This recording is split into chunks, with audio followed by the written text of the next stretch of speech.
Hello everyone and welcome to my channel, Advice to Think Twice. My name is Monica and I'm here with your weekend advice for the weekend of the 17th, 18th and 19th of March 2017. Thank you for joining me. So this is a look at the energies that surround us at this time and what we need to know about these energies in order to use them for our highest good. And so since we're looking at energies, these will play out in different ways for different people, which is why I always encourage everyone to keep an open mind, take away the message of the reading, and then apply it to your own situation if you feel that it helps, if you feel that it resonates with what you're dealing with. First of all, I want to say thank you so much to everyone who has wished me a happy birthday, everyone who has sent me any kind of message of support. I do appreciate it. It meant a lot. It means a lot. I'm still getting a lot of beautiful messages to do with celebrating my birthday, so I'm very grateful, and I want to just say thank you. I've replied to as many as I could, and then I've liked quite a few others, and I'm just trying to keep up with the comments, but I've read every single one, and I'm very happy and grateful for all the birthday wishes. I had a really nice day, really beautiful day, excellent weather. We saw some really interesting places here in the UK. A very different experience than what you would have in the day-to-day. Anything from caves to walking with animals. It was just a really beautiful day. So I just wanted to share a little bit about it as a thank you.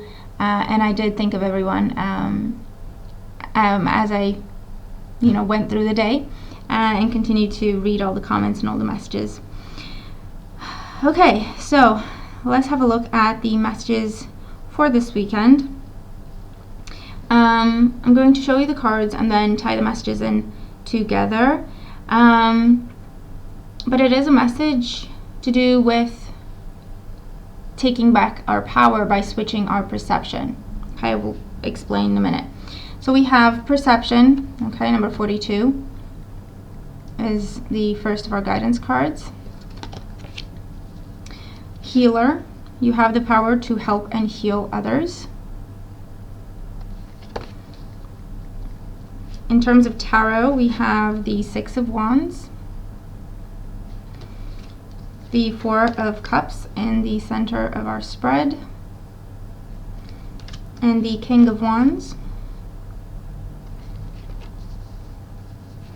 We also have infinite abundance. You're fully supported as you devote yourself to your divine life purpose. And animals. You understand animals and communicate with them intuitively. Trust your inner guidance as the animals are part of your life's work. We're going to adapt these messages to our reading because these two cards, last cards, are from the Life Purpose Oracle deck. But we can absolutely incorporate them in our reading for the energies of the weekend. Okay, so here's what we have. In the center of the spread, we have the Four Cups. And the Four Cups talks about, as you can see in the card, someone who's not particularly happy with what's going on, someone who can be a little bit bored, kind of discontent, because they're focusing on these three cups here. And this is, everything that they're not happy with, or things they may have tried, and so they're still not happy with these things. But because they choose to focus here, that's what is keeping them in this kind of a state of being discontent and sad and feeling at a loss. And also, it's preventing them from turning around and seeing that this beautiful Ace of Cups is offered to them, okay? But in order to see the Ace of Cups, she really does need to switch her focus from these three cups that she can't do anything about, by the way, and then to just look around and see if there's anything else there, if there are any other options, if there's any other way forward, and so on. And then she would just see this Ace of Cups, and the Ace of Cups is gifts from God. It is divine blessings and opportunities being offered to us. But this, as with anything else, we do have our free will, so no one's going to do anything for us. We have to either accept an opportunity or turn it down. It's not just going to happen in our life if we don't let it, okay, or if we don't make it happen. So that's kind of the moment portrayed here. These are blessings and opportunities being presented, but she's ignoring them because she just chooses to focus on the things that don't make her happy, okay? And so with the Four of Cups, there's always a message of practice gratitude, because by practicing gratitude for every small thing, we eventually grow into practicing gratitude as a day-to-day practice. And the more we do that, the more we see blessings, the more we see opportunities, the more we see positive things, the more we see doors opening up to us, the more we see abundance, because that's what we choose to focus on, and we see more and more of that. Perception is key, okay, with the number 42. The number 42 here talking about truth, okay, is what I'm getting. Talking about love, self-love, talking about choices as well. So what do we choose to look at? What do we choose to focus on? What do we choose to allow in our lives? What do we choose to give our power to, or who do we choose to give our power to? It's all in our perception. And for us this weekend, it's all about remembering our power. We have the power to heal, we have the power to help, we have the power to create, we have the power to improve, fix, we have the power to manifest at the end of the day, okay? It comes from a place of inner strength, gentility, love, okay? This beautiful energy of knowing what our power is, okay? It comes from that place. It's not, where you go out and conquer the world. It's more like the strength card, where we are aware of our own strength, and it's inner strength. We don't have to make a scene. We don't have to prove ourselves. We know how strong we are. We feel powerful in ourselves. We don't have to convince everyone else of that. So we have the Six of Wands and the King of Wands on either side of the Four of Cups. The Six of Wands is a victory card. The Six of Wands does ask us to remember our successes, to focus on our accomplishments, to focus on the goals we have reached, in a way of saying, I did it once, I can do it again, okay? If we found ourselves in a place of feeling stuck or feeling lost or feeling discontent with what is presented, with what is offered, with how things are going in our lives, we are asked to focus on what we did accomplish, to focus on success, okay? Because that is a reminder for us in terms of, no, hold on, I did this one, so I can do it again. I was successful with this one, so I can do it again. I reached every single goal that I've had at some point in my life, or I've reached a major goal in my life. I know I can do it again. I know I have it in me. I know I have that power. And then we also have the King of Wands here, and the King of Wands stands for taking action. He is very powerful. He's very inspired. He is very courageous, okay? He doesn't question himself. He doesn't take no for an answer. He knows his strengths and he plays to his strengths, okay? But he acts on that. It's also a card about instinct. He's very intuitive, very inspired, very much divinely guided. This is also a spiritual energy here. Someone who follows their spiritual path, or someone who relies on their intuition or their instincts or their inner wisdom, inner strength, to guide them to their success, to whatever they're trying to accomplish. And this is what we're asked to do.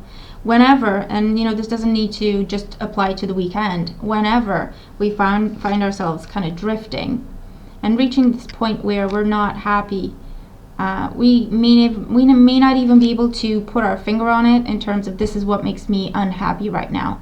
It's just that general state of blah, okay? And pity party energy and that kind of energy. Whenever, and we always find ourselves at this kind of a point at one time or another. It's only human. But whenever we find ourselves here, whether it's because of stress, whether it's because of problems building up, whether it's because tension building up, whether it's because stress catching up with us, and so we feel overwhelmed and we feel lost and powerless. Whenever we feel powerless, overwhelmed, lost, just unhappy, right? We are asked to shift our perception, okay, from what makes us unhappy to what can be done about it, to a new way, to alternatives, to opportunities. And whenever we feel like we are lacking, or whenever we feel like we're on our own, we can't talk to anyone, or we can't do what we're trying to do. We don't have that power, we don't have that strength, we don't have that confidence, and so on. We are asked to look around and focus on what we can do, and focus on what is beautiful in our lives, and focus on what we are happy about in our lives. And so we are asked to start a gratitude journal where, we get some pen and paper, and every night before we go to bed, we write one thing that we're grateful for in our lives. The smallest thing, okay? One thing. The next night we do the same thing, and so on and so forth. And before you know it, you have a notebook full of things to be grateful for, of opening our eyes to our own abundance, really, and the blessings that we already have because we're grateful for them. And that's how we change our perception from a place of lack to a place of abundance and endless opportunities, and feeling blessed and feeling protected and feeling guided. Okay? And so that's the kind of practice that we may be looking into this weekend, and going further than that. It is truly a life-changing way of seeing ourselves and the world. If we do this, we will always feel abundant. It's infinite abundance that comes to us as a result, because we always feel abundant, because we always have our blessings, because we are always grateful for something. And the more we focus on the abundance we already have, the more we focus on the blessings we currently have, the more we attract blessings. Because we're looking for the blessing in everything, we will see the blessing in everything. And this can be, honestly, we can be grateful for the smallest of things. We don't have to say, oh, if I have that car, then I'll be happy. If I have that job, then I'll be happy. If I have that person, then I'll be happy. If we think that way, we are always putting ourselves in a place of lack. We're always saying to the universe, I don't have what I want to be happy, therefore I'm not happy. And the universe just pretty much sends us more of the same, because that's how it works. Like attracts like. When we are grateful, for the abundance we already have, for our good health, or better than most, for our friends, or one person in our lives who's always there for us, who always has our back, for our family, for our parents, for our siblings, for the fact that we do have a car to get around, for the fact that we do have a phone to call people and stay in touch, for the fact that we do have a job and a lot of people don't. In other words, whatever it is, big or small, when we show gratitude, it puts us in a place of power, humility and power at the same time, because we do feel blessed. Okay, we do feel blessed. And at the same time, we feel like we can do whatever we set out to do. We do have that power. We do have that confidence. We already have that confidence. We already have that power. And we always feel abundant. Smallest of things, a lot of people say, for example, a way to say you want to manifest money. It's not about, just putting dollar bills in front of your eyes everywhere you look. A simple but effective practice would be to rejoice every time you find a penny on the ground.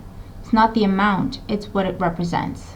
So when you find a penny and you celebrate like you found $1 million,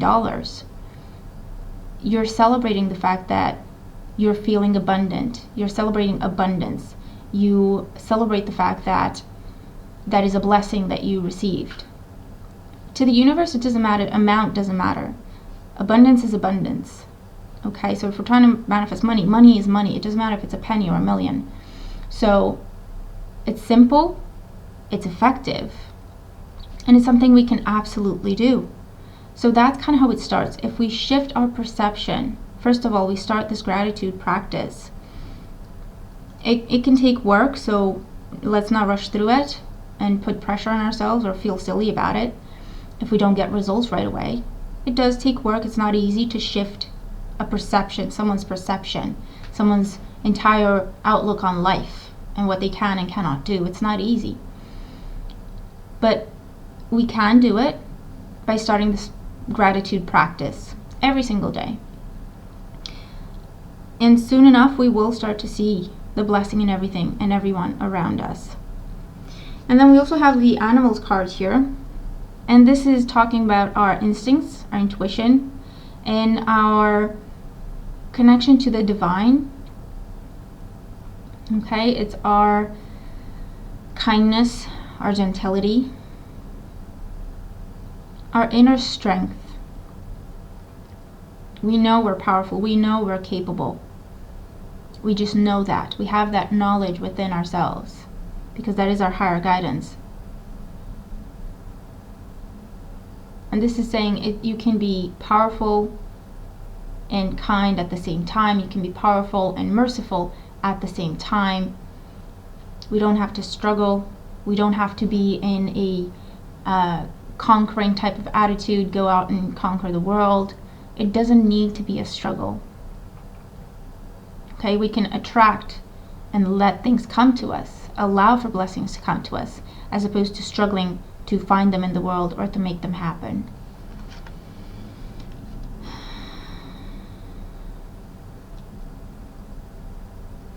And we could also be looking at healing work or spending time with the innocent, spending time with animals and also children, okay?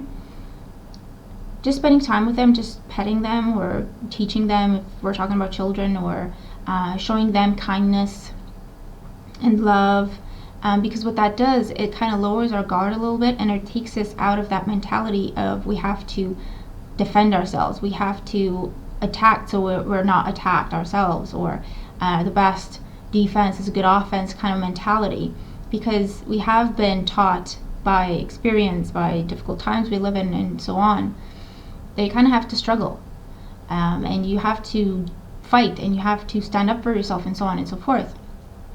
But what that does, it just promotes more fear and anger and stress and pressure.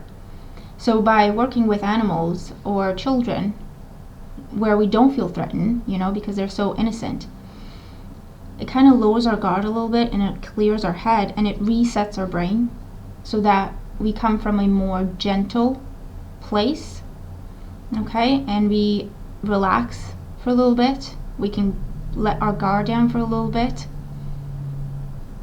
and so that kind of balances things out.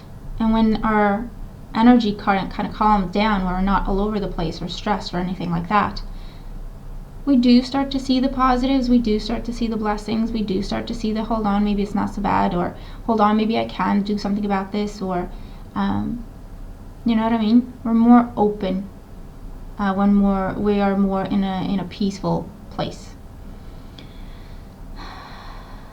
Okay, so that's our message for the weekend. It's a really beautiful message. I hope it makes sense. It makes a lot of sense to me.